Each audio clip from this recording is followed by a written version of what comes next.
Oke, salam semuanya. Perkenalkan, nama aku Wande Yudar Sansila, biasa dipanggil Wande. Aku aslinya dari Kupang, NTT, dan saat ini aku ada di Jakarta.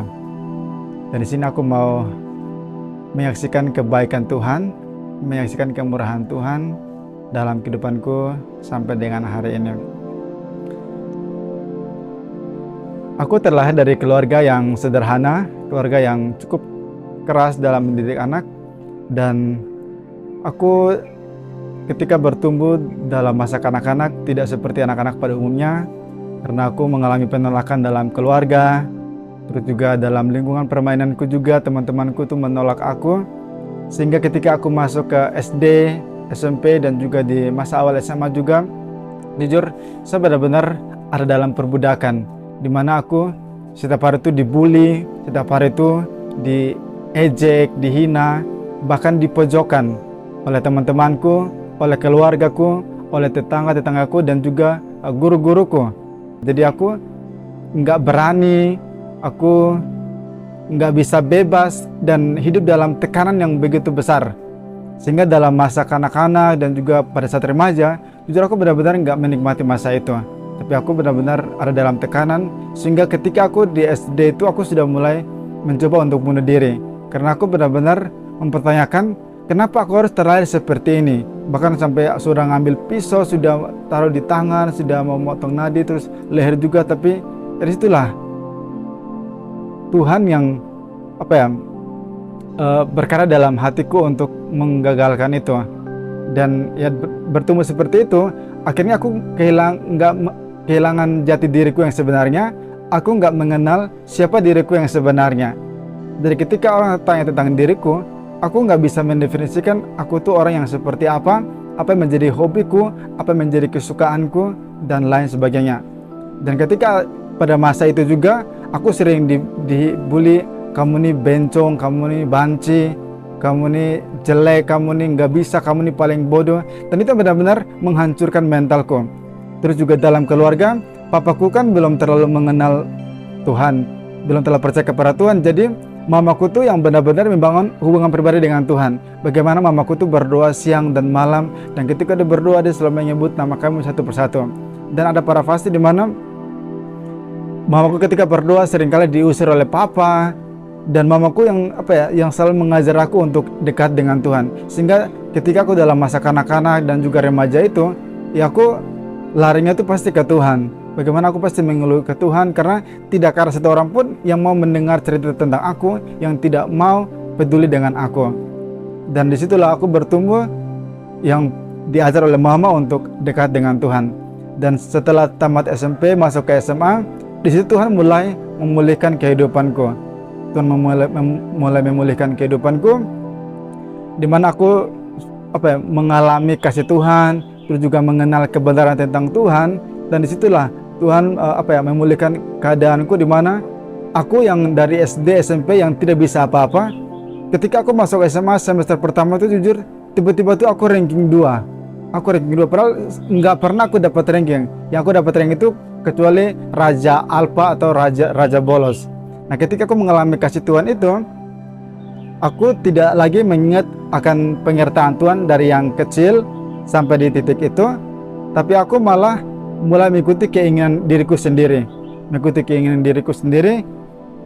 sehingga aku tidak peduli dengan panggilanku yang berkaitan dengan Tuhan. Dan di situ aku benar-benar berambisi untuk mau mengambil jurusan bahasa Inggris. Aku pengen untuk menjadi seorang dosen.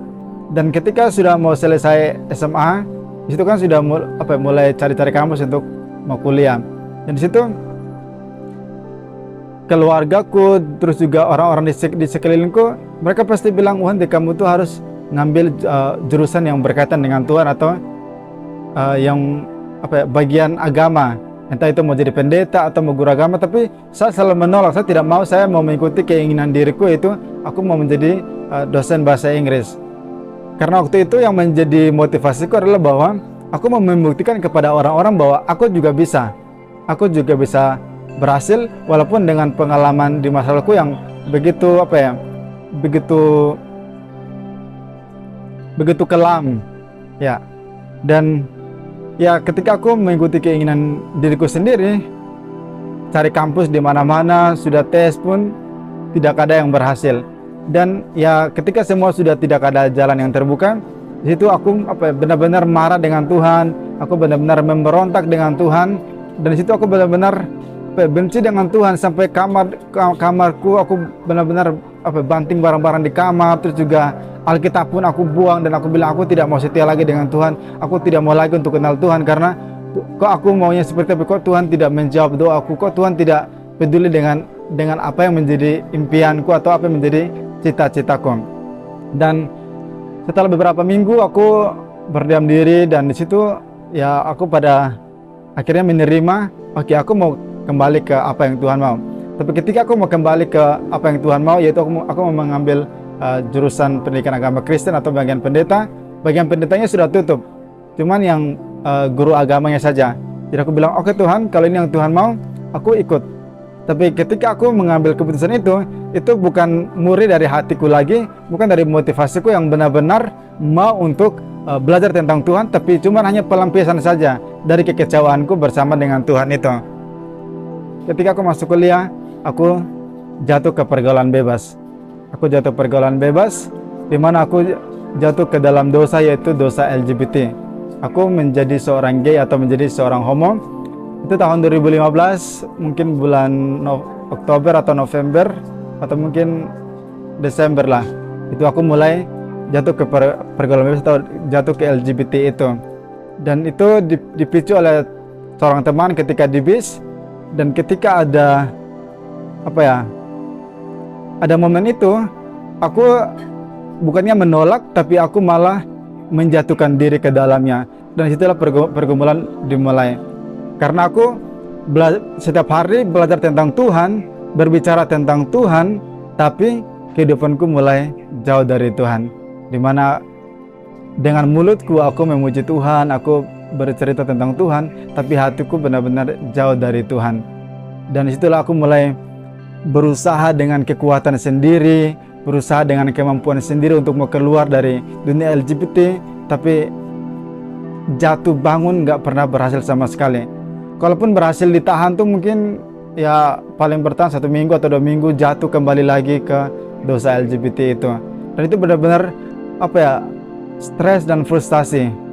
Karena apa? Karena aku tahu kebenaran, aku tahu tentang Tuhan bahwa itu berlawanan dengan apa yang Tuhan mau, tapi aku tidak punya kemampuan, tidak punya kekuatan untuk bisa keluar dari dunia itu. Dan ketika ada dalam dunia itu, ya pada akhirnya aku nggak bisa melakukan apapun yang menggambarkan bahwa ini diriku. Dan untuk menghindari bully dari teman-temanku, untuk menghindari supaya jangan ada yang tahu tentang ini, tentang keadaanku yang adalah seorang gay, aku memakai topeng. Artinya bahwa aku benar-benar menjadi orang yang munafik. Menjadi orang yang munafik karena aku ke kampus belajar agama tentang Tuhan. Ke pelayanan aku berbicara tentang Tuhan. Bahkan sampai ada penginjilan, ada pemuridan pun, ya aku ada dalam dosa. Jadi ya ketika aku melayani Tuhan, sebagai worship leader, sebagai singer sekalipun, ya aku tetap dalam dosa. Dan itu membuat aku benar-benar stres dan frustasi. Bagaimana aku terus diintimidasi karena dengan mulut yang sama aku memuji Tuhan, tapi dengan mulut yang sama juga aku memuji Tuhan dengan perbuatanku itu. Dan itu benar-benar berlawanan dengan apa yang Tuhan mau. Dan aku sadar itu, tapi karena kemampuanku tidak mampu untuk keluar melawan, akhirnya ya aku berjalan dengan mengabdi kepada doa Tuhannya. Singkat cerita, ya aku selesai kuliah 4 tahun, tetap masih dalam keadaan yang sama, tetap hidup dengan topeng yang menyembunyikan diri, memperlihatkan yang baik, tapi sebenarnya di dalam itu sangat buruk, sangat keji, sangat najis. Dan setelah selesai kuliah, aku nggak mau untuk menjadi guru, tapi aku memilih untuk bekerja di sekuler. Ya aku ke Bali, bekerja di Bali, terus pas COVID aku pulang. Dan di Bali pun itu tambah parah karena kan di Bali banyak yang LGBT kan. Dan situ kehidupanku, pas aku sebelum berangkat ke Bali, aku pikir di Bali adalah momen untuk aku mau lepas dari LGBT ini. Tapi ketika aku sampai sana malah lebih parah lagi. Setelah itu aku ke Palangkaraya untuk bekerja juga sama. Di Palangkaraya aku pikir mungkin akan ada momen di mana aku bangkit dan keluar dari dunia LGBT ini, tapi tetap aja sama, nggak ada perubahan sama sekali. Karena apa? Karena aku benar-benar mengandalkan diri sendiri, mengandalkan kekuatan dan kemampuanku sendiri, mengandalkan pikiranku sendiri. Jadi ya benar-benar berat sekali. Yang aku inginkan tuh yang baik, tapi yang aku perbuat tuh yang jahat. Dan itu benar-benar nggak sinkron dalam kehidupanku. Dan ketika di Palangkaraya, aku kerja, dan ketika aku berhenti kerja karena aku ketahuan mengambil uang yang bukan milikku, di situ aku di PHK, dan di situ aku benar-benar terpuruk banget karena aku nggak tahu lagi mau kemana lagi. Dan di situ aku dalam hatiku, oke, aku mau kembali ke Tuhan. Terus aku kembali bergabung dengan LPMI yang ada di Palangkaraya. Jadi ketika aku kuliah dan juga di Kupang, aku bergabung dengan sebuah lembaga yang namanya Lembaga Pelayanan Mahasiswa Indonesia. Dan ketika ada di Palangkaraya, ketika aku di PHK, aku terpuruk dan aku diingatkan untuk kembali ke lembaga itu. Jadi ketika aku kembali ke LPMI di Palangkaraya, aku mengambil komitmen untuk aku mau pelayanan full time. Aku mau menjadi penginjil, atau aku mau menjadi seorang misionaris. Dan jujur waktu itu aku nggak percaya dengan keputusanku itu. Karena itu ya sebagai pelarian saja dari apa yang sedang aku alami. Karena aku sedang terpuruk, aku nggak tahu jalan kemana. Jadi sudah aku melampiaskan dengan cara ya sudah aku masuk untuk mau menjadi misionaris, untuk mengikuti apa yang Tuhan mau. Dan di situ aku berpuasa kurang lebih 40-an hari, 40-an malam. Dan di situ aku nggak makan, aku cuma sehari itu mungkin minum 2 atau 3 kali saja, karena aku mau untuk berubah. Dan selama puasa aku benar-benar mengalami kasih Tuhan. Bagaimana aku mengalami Tuhan mengasihi aku berharga di mata Tuhan, aku mulia, aku adalah ciptaan Tuhan yang segambar dan serupa dengan Tuhan. Dan singkat cerita, selesai puasanya, aku mulai penginjilan dan juga pemuridan di kampus-kampus yang ada di Palangkaraya. Dan setelah 2 bulan atau mungkin kurang dari 2 bulan, aku jatuh kembali kepada dosa yang sama. Dan di situ lebih hancur lagi. Bagaimana aku yang sudah mengambil komitmen untuk meninggalkan kehidupan lama, tiba-tiba aku kembali untuk bersahabat dengan kehidupan lama. Itu benar-benar kehidupan yang benar-benar maksiat yang benar-benar kayak keji dan benar-benar najis banget. Dan itu aku menemukan diriku yang sudah benar-benar putus asa, yang sudah benar-benar tidak ada harapan. Jadi selama kurang lebih 26 tahun, jujur kehidupanku benar-benar nggak ada harapan sama sekali. Dan itu yang membuat aku benar-benar sangat tertekan sekali dengan keadaan itu. Jatuh bangun, aku bikin komitmen, aku bikin janji, tapi nggak ada satupun yang pernah aku tepati. Dan berpuluh-puluh tahun aku ada dalam situ, berkutik di situ, dan pada akhirnya aku nggak ada perkembangan sama sekali. Nggak ada perkembangan, maksudnya aku tuh kayak nggak ada terobosan sama sekali dalam kehidupanku, sekecil pun nggak ada sama sekali. Yang benar-benar murni bahwa ini diriku yang sebenarnya, sehingga orang tahu bahwa inilah Wande. Yang orang tahu ya, cuman yang aku perlihatkan yang baik-baik itu aja, tapi yang selebihnya nggak ada satupun orang yang tahu. Dan aku mencoba untuk cari akun-akun Instagram yang sering posting tentang konten-konten Kristen, untuk aku mau mencari mentor di situ. Dan aku chat banyak akun IG yang sering posting konten rohani, dan di situ aku bertemu dengan adminnya I Declare. Dan aku sharing tentang apa yang aku alami, bagaimana pergumulanku, dan juga siapa aku yang saat ini. Mereka mau membantu aku untuk mencari mentor supaya bisa mendampingi aku. Dan di situ setelah beberapa hari aku diperkenalkan dengan sebuah komunitas yang namanya TLC. TLC ini kepanjangan dari Transform Life Community.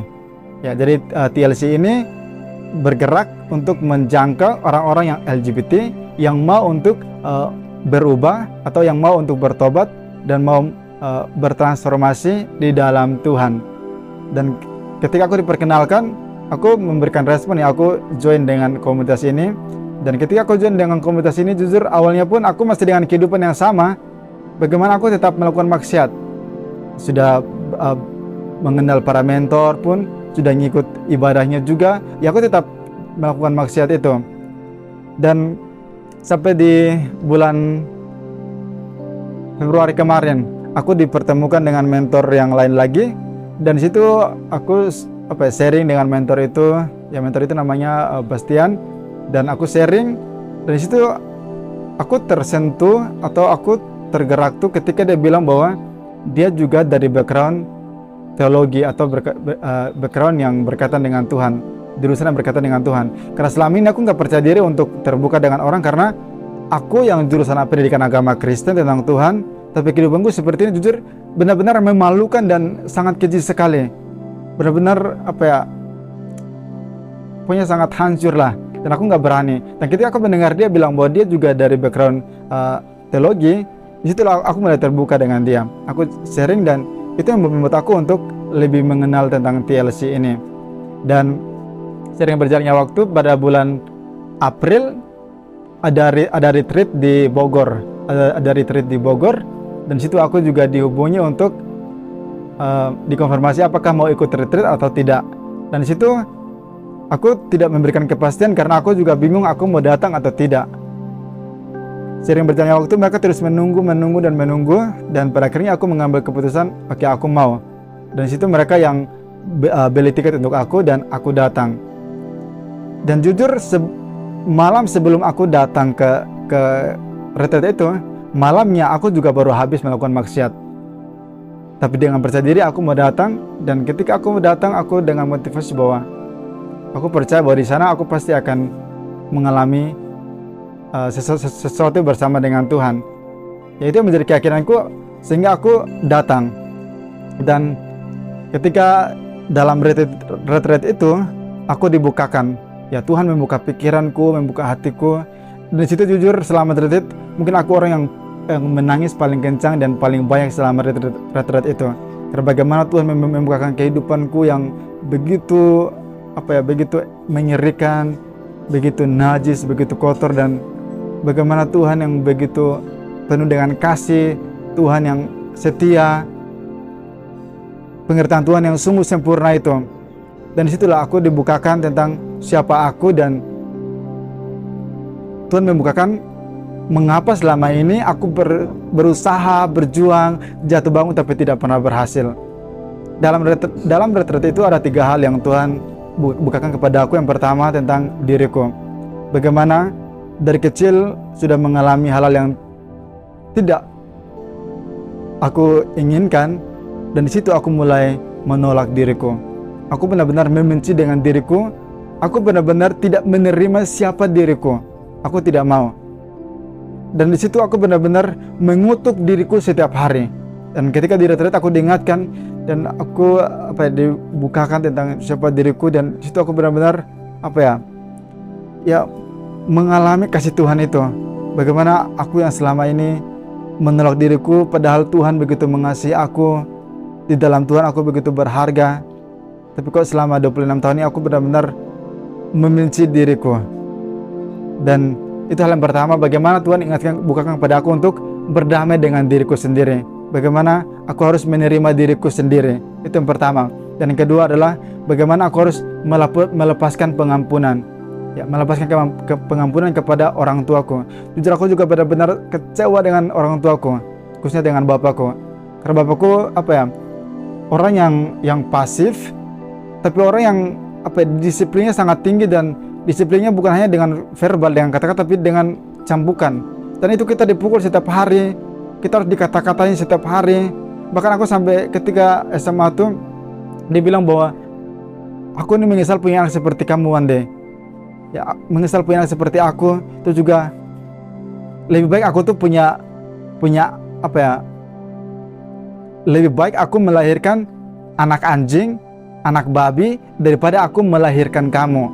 Dan itu yang orang tuaku sering katakan kepada aku, dan itu benar-benar melukai, dan aku benar-benar menyimpan kepahitan yang dalam dengan orang tuaku.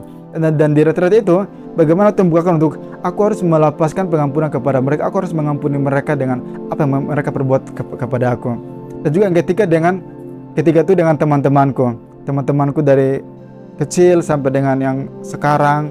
Itu juga dengan guru-guru, dengan tetangga, dengan orang-orang yang ada di sekelilingku yang Mereka pernah mengatai aku banci, pernah membuli aku, pernah menghina aku, merendahkan aku, pernah membetak, bahkan memukul aku setiap hari. Bagaimana Tuhan yang ingatkan aku untuk melepaskan pengampunan itu. Dan itu yang benar-benar membuat aku punya menangis sejadi-jadinya, dan itu benar-benar Tuhan sentuh hatiku untuk keinginanku yang selama ini mau berubah. Oke, aku mau berubah Tuhan. Aku merespon dengan cara, oke Tuhan, walaupun ini sangat berat, walaupun ini sulit untuk aku buat, tapi aku akan perlahan aku akan lakukan Tuhan. Dan setelah retret, aku memilih untuk tidak mau pulang ke Kupang. Aku memilih untuk tidak mau bekerja. Aku memilih untuk tidak mau melakukan apa-apa, tapi aku mau stay di Jakarta. Dan selama retret juga, ketika Tuhan mengingatkan 3 hal itu, ada satu momen yang keputusan aku ambil adalah bahwa aku mau memusnahkan HP-ku. Karena handphone ini juga menjadi pemicu bagi aku selama ini untuk untuk menjadi pelarian bagi aku. Ketika aku kesepian, yang aku butuhkan Tuhan, tapi aku pasti lari ke handphone, scroll IG, TikTok, Facebook, dan juga WA dan lain sebagainya. Dan itu benar-benar yang mengalihkan aku untuk tidak fokus dengan Tuhan, dan akhirnya jatuh bangun dan nggak pernah bisa untuk keluar dari tekanan itu. Jadi ketika aku membakar handphoneku, disitu aku imani bahwa aku pasti akan dipulihkan. Itu menjadi keyakinanku, walaupun gak ada orang pun yang tahu. Tapi bagaimana aku mengatakan bahwa aku akan melakukan apa yang Tuhan mau, yang 3 hal itu. Dan juga aku percaya bahwa aku pasti akan dilepaskan dari kehidupan lamaku. Setelah retret, aku tinggal dengan mentor atau dengan ketua komunitas kami, yaitu Ko Jion. Dia adalah ketua komunitasnya TLC. Dan di situ aku mulai belajar di situ. Satu hal yang Tuhan taruh dalam diriku adalah bahwa aku mau belajar.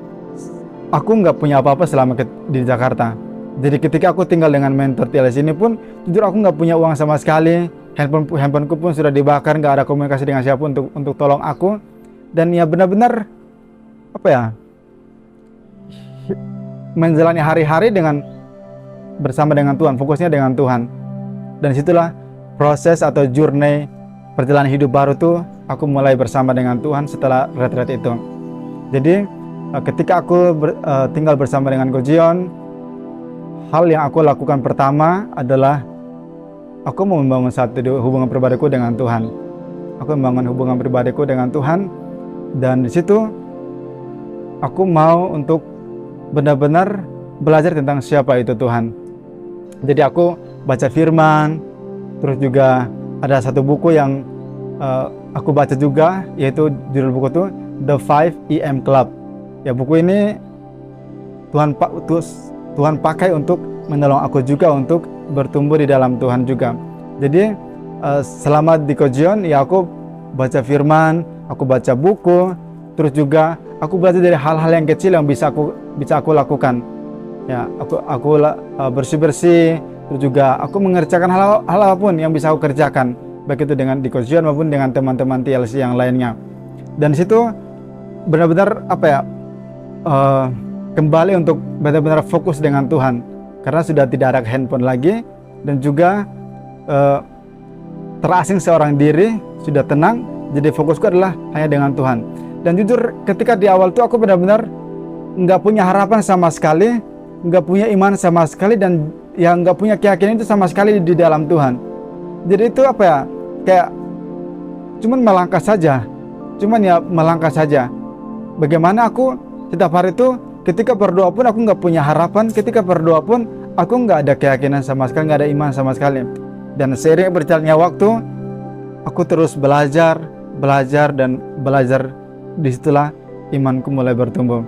Dan suatu hari aku diajak oleh teman-teman TLC untuk datang ke rumah doa, Taman Doa Rumah Pengorbanan. Taman Doa Rumah Pengorbanan. Dan waktu itu pun nggak ada planning, cuman secara tiba-tiba aku ditelepon, "Wande, kamu mau ikut nggak? Kita mau ke Taman Doa Rumah Pengorbanan di Depok." Aku bilang, "Oke, aku mau." Di Taman Doa ini firman yang Tuhan ingatkan kepada aku, yaitu di dalam Yesaya pasal 41 ayat 8 sampai dengan ayat yang ke-10. Itu dikatakan bahwa Israel hamba Tuhan.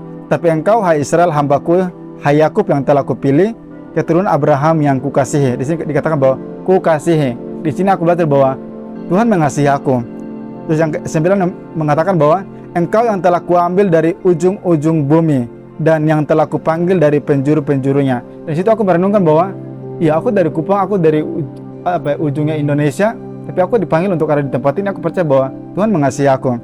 Dan aku berkata kepadaku, engkau hambaku, aku telah memilih engkau dan tidak menolak engkau.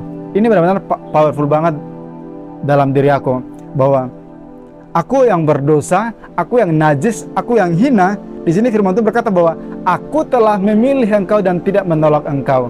Dan ayat yang ke-10 berkata bahwa janganlah takut, sebab aku menyertai engkau.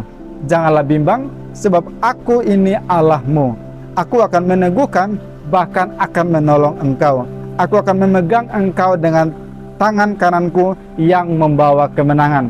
Dan jujur ketika aku baca firman Tuhan ini, walaupun aku merenungkan dan Tuhan mengajarkan kepada aku seperti yang tadi aku sudah sampaikan, tapi jujur aku nggak yakin, dan aku merasa bahwa ya aku nggak tahu ini maksudnya itu seperti apa. Tapi cuma inilah janji Tuhan yang Tuhan berikan kepada aku. Di situ aku terus merenungkan firman Tuhan ini maksudnya itu seperti apa Tuhan. Walaupun aku nggak ngerti, tapi aku terus bertanya kepada Tuhan. Dan ya sering berjalannya waktu, aku terus datang di Taman Doa ini, yang mungkin kurang lebih sudah mau 4 kali atau 5 kali aku datang ke Taman Doa ini. Karena di Taman Doa ini sarana yang Tuhan pakai untuk aku tenang dan juga ada dalam kesendirian untuk benar-benar menikmati quality time bersama dengan Tuhan. Ya, menikmati quality time bersama dengan Tuhan. Dan di situ banyak hal yang Tuhan ajarkan. Ketika aku datang pasti ada hal-hal baru yang Tuhan ajarkan kepada aku. Dan selama aku berproses untuk dipulihkan oleh Tuhan, Tuhan selalu mengarahkan aku tuh lewat mimpi. Ya, Tuhan selalu mengarahkan aku lewat mimpi. Dan salah satu mimpi yang benar-benar itu sangat powerful bagi aku juga, yaitu aku mendengar sebuah suara dalam mimpi itu bahwa aku adalah Tuhan, aku mengasihi engkau dengan kasih yang kekal. Itu adalah suara yang aku dengar dalam mimpiku, bahwa aku mengasihi engkau dengan kasih yang kekal. Ketika aku bangun tidur, karena aku nggak pernah baca firman Tuhan ini, dan cuman pernah dengar mungkin lirik lagu doang. Jadi aku bertanya kepada Kojion, apakah kalimat aku mengasihi engkau dengan kasih yang kekal ini ada dalam firman Tuhan atau cuman lirik lagu doang? Terus Kojion bilang itu ada dalam firman Tuhan. Dan Kojion langsung cari dan aku langsung baca di dalam Yeremia. Di situ firman Tuhan jelas bahwa aku mengasihi engkau dengan kasih yang kekal. Disinilah momen dimana imanku mulai bangkit, imanku mulai tumbuh, dan juga aku punya harapan di dalam Tuhan. Harapanku adalah bahwa Tuhan mengasihi aku dengan kasih-Nya yang kekal. Bukan kasih yang 1-2 hari ketika aku jatuh dalam dosa dan selesai, tapi kasih yang terus menerus, yang benar-benar kekal atau selama-lamanya Dia mengasihi aku. Dan hal-hal yang aku bangun dalam diriku selama proses ini adalah bahwa yang pertama adalah kedisiplinan, konsistensi, terus juga komitmen, terus usaha atau kerja keras, dan juga kesabaran itu. Dan juga aku terus minta kepada Tuhan untuk memberikan aku hati yang taat dan setia. Dan juga aku rindu untuk dipimpin oleh kuasa Roh Kudus.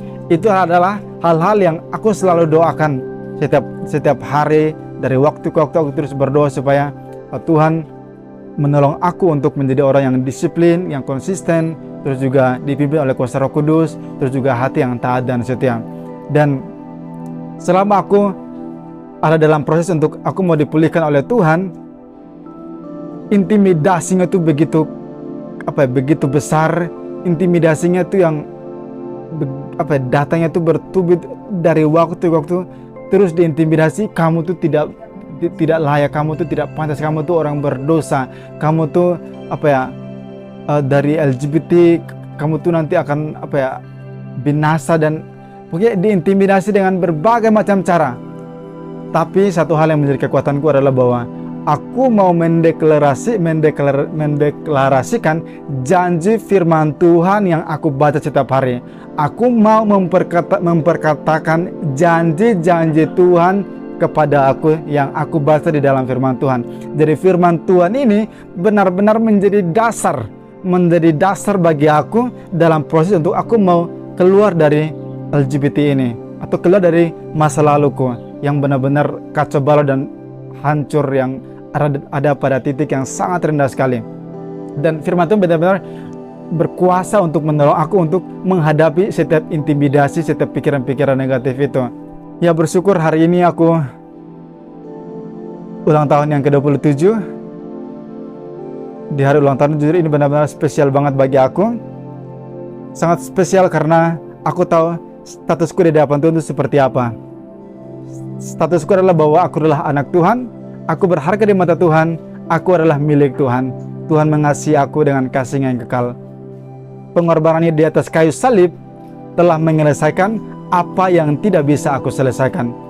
Darahnya yang tercurah, tubuhnya yang tercabik-cabik, tubuhnya yang terpecah-pecah telah menyelamatkan hidupku, telah menebus semua dosa-dosaku. Sehingga hari ini aku bisa berani untuk bersaksi, menyaksikan kebaikan Tuhan, menyaksikan kemurahan Tuhan, menyaksikan keajaiban Tuhan, kedahsyatan Tuhan. Bukan karena siapa aku, tapi aku mau menyaksikan perbuatan Tuhan yang sungguh ajaib itu, penyertaan Tuhan yang sungguh sempurna dalam kehidupanku.